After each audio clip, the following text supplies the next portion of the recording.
All right. Anybody's thumbs up can just verify the sound for me in just a second. Clinical supervisor here at Fresno Family Counseling Center. And today I'll be talking a little bit about the next step in clinical documentation, which is treatment planning. As you have started to become more familiar with the field and participating in your clinical documentation, you will see that much of how we document also follows the golden thread rule. And the golden thread rule refers to the consistent presentation and relevant clinical information throughout our entire clinical documentation. So, for example, if a client is coming in during the assessment phase indicating anxious or depressed mood, the next step is making sure that the anxious and depressed mood is being reflected in the treatment plan and also being reflected in the progress notes thereafter and throughout treatment. So for the following step in the golden thread, we will be talking a little bit about treatment planning. So we'll be covering just the basics of what a treatment plan is, what the importance of a treatment plan is, and what exactly should be involved in a treatment plan. And before we jump into developing a treatment plan, we also want to understand what a treatment plan is. So, to put it simply, a treatment plan is something that's very simple but very specific. A treatment plan is a living, breathing document that serves as a guide when we are working and helping our clients towards their goals. It serves as a roadmap for both the client and the therapist to stay on course in treatment. And also a plan, it contains very specific information such as client's diagnosis, symptoms, goals, objectives, interventions, and even the modalities of treatment that we'll be using. Also involved in a treatment plan is the way that we will be addressing those goals that the client is reporting. One of the most important things in a treatment plan is how collaborative and unique it is to that person. We want to collaborate with the client in developing a treatment plan that is reflecting why they're coming into services. This not only helps empower our clients with the direction of their treatment, but it also demonstrates to the insurance companies, especially Medi-Cal, that treatment is personalized to that client. For the sake of this presentation, I want to go over some of the very basic components of what a Medi-Cal treatment plan should look like. Many of you may have already worked or are currently working for agencies that are being reimbursed for Medi-Cal, so this might be familiar. And just as a side note, one of the things I have found in my experience so far is that Medi-Cal documentation is one of the most rigorous and more structured standards in healthcare that many providers will work across the field. So once you have the basics down for Medi-Cal documentation, you are very well prepared to tackle other insurance standards and other private pay clients as well. Next, I want to also talk a little bit about the importance of why we do treatment plan in the first place. There are many reasons why treatment planning is important. Some reasons include that it helps us guide both the therapist and the client to stay on a roadmap to the goals that we agreed upon in session during our intake process. It also assists us both, the client and the therapist, as a check-in in where the client is in the process towards their goals, or if we need to adjust the goals or adjust anything into treatment. Since the treatment plans are aimed at being very specific and measurable, we can periodically check in with where the client is towards those measurable goals. This can also serve as a benchmark to see if the goals need to be reworked, if the interventions are effective, or if the modality that we're using in treatment needs to be switched. Perhaps the way that we are conducting therapy is not working for the client. So again, we like to check in throughout treatment and see how we are going towards those goals. As mentioned before, treatment plan is also a really great way to begin to empower clients. A treatment plan helps motivate clients to take charge of their progress, to be an active participant in their treatment, and it provides an opportunity for clients to discuss if something in treatment is no longer working. So the more active that a client is in their treatment plan development, the more invested they are with getting towards their goals. In particular to Medi-Cal or any other insurance, actually, treatment plan also helps providers prove to the insurance companies that our services are helping clients progressing and are medically necessary, and that the treatment that we are providing also includes evidence-based care that is also assisting with managing the cost of services that the insurance companies are reimbursing for. This is a big thing for Medi-Cal plans because they want to know how much they are paying for their treatment. And again, from a Medi-Cal standpoint, they may review, and they most likely will review, our treatment plans periodically to ensure that the interventions, the modalities, and treatments that we are saying we are providing are meeting the standards of clinical care and ensuring that the clients are also getting quality services from us. Again, for the purposes of this presentation, I just want to go over some of the basic items for a specific Medi-Cal treatment plan and how it would look like. So keep in mind that some of you may currently, or maybe in the future, may have supervisors or agencies that have other requirements, and it may look a little bit different. But again, these are just some of the very basic components of a treatment plan. Besides the client's identifiable information, a Medi-Cal treatment plan also requires us to use and to document a client's diagnosis that is billable. So for the majority, if not all, healthcare plans, we need to prove that a client meets criteria for a DSM billable diagnosis. Those usually are F codes in the DSM versus the Z codes that tend to be in the back of the DSM. Just a slight caveat, there are some F codes that are not billable, depending either on the level of care that we may be working on or maybe a certain contract, but those questions can be discussed with a supervisor or an agency representative if it comes back and people are wanting to make sure that we are getting the accurate diagnosis for billable services. When we're assessing for a diagnosis, we want to make sure that we're using the latest version of the DSM. So Medi-Cal will verify this information whenever they request your documents. The diagnosis you're using is also important because it establishes that the client meets medical necessity.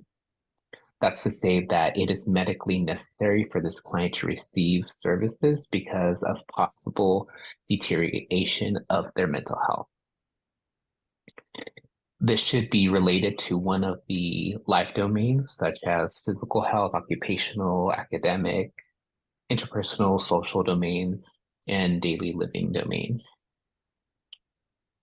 We also have to document what specific symptoms we are targeting in treatment. So these symptoms need to be directly related to a diagnosis that we are providing to the client. When we're documenting a symptom, we want to use the direct language from the DSM and also make it as personalized and unique to the client as we can. So for example, if we take the diagnosis of generalized anxiety in the DSM, one of the symptomologies, one of the symptoms and criteria is muscle tension. So a client might use verbiage such as my back gets tight, or there's something in my chest that just really can't relax. We want to make sure that we use both muscle tension and the client's experience of that muscle tension and reflected in the treatment plan. And treatment planning also includes objectives. So objectives are specific, measurable, and achievable goals that outlines what the client receiving treatment wants to achieve. So these are very big picture goals. Objectives provide us with clear targets for therapy and help guide the overall treatment process for breaking down larger treatment goals into more manageable goals. So this is something where we can include SMART goals and thinking about the SMART formula. So SMART goals are a really great way to think about this. Goals that are um, tangible, everybody knows what they look like. Progress is measurable to both the client and the therapist, and how progress is tracked. Objectives should also be realistic and attainable for the client with their available resources. And they also should be relevant to the client's diagnosis, symptoms, and also importantly, should be time bound for the client and the therapist. Interventions are also a key component of a treatment plan. Interventions in treatment planning refer to the specific actions or strategies, techniques, or therapeutic approaches that we're using to address the individual's mental health symptoms and work towards achieving their treatment plan goals and objectives.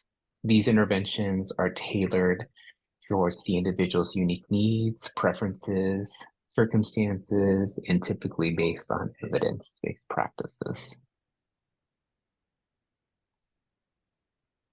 Connected to the interventions, we also want to notate what modalities that we want to use in treatment. More specifically for Medi-Cal, like many insurances, they are looking for evidence-based practices and approaches to verify that the clients are receiving care that has been shown to treat their particular symptoms or diagnosis.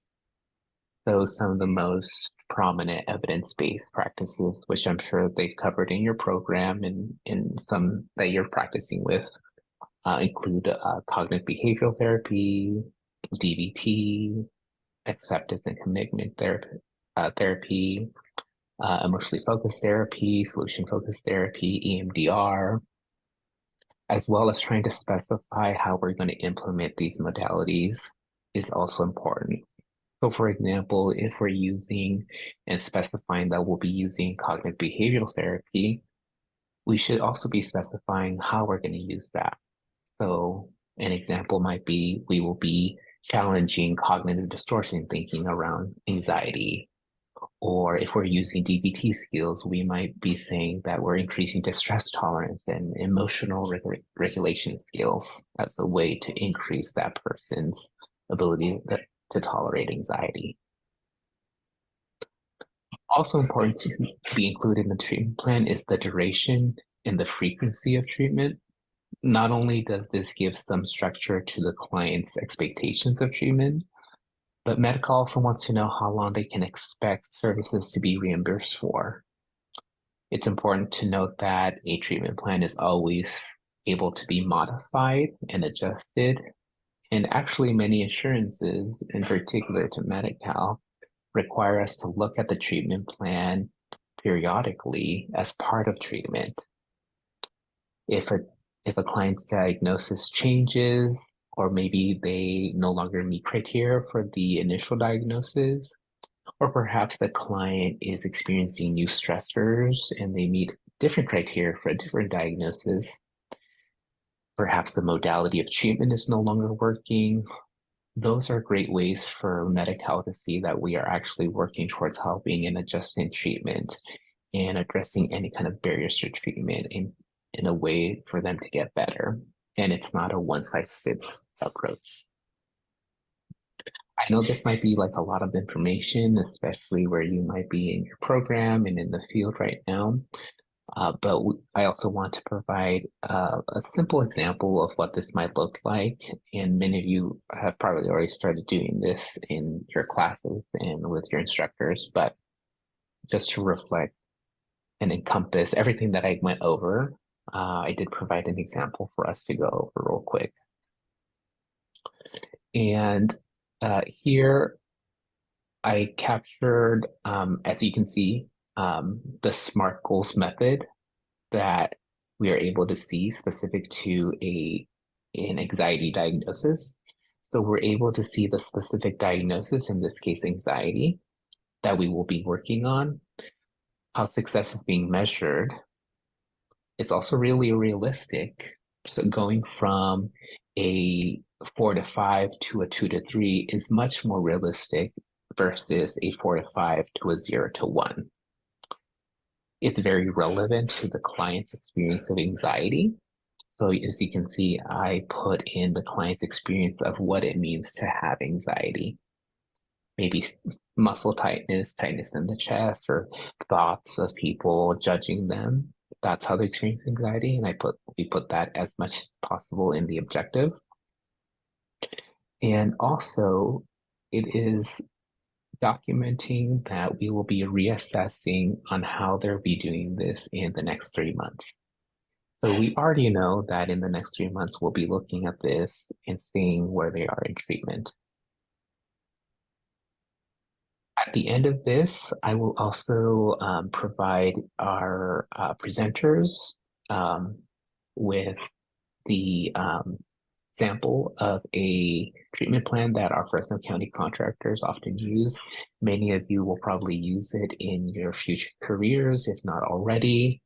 And then again, like I said, some of these plans tend to look different depending on agency, but for the most part, this is exactly what the basics of a Medi-Cal treatment plan should be capturing: very specific, clear goals for the client's treatment progress. And if there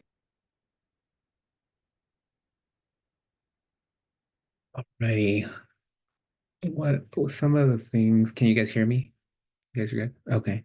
Some of the things that I also wanted to notate that I didn't capture in my reporting were that specifically to Medi-Cal treatment plans or any Medi-Cal documentation really, but more importantly, the treatment plan.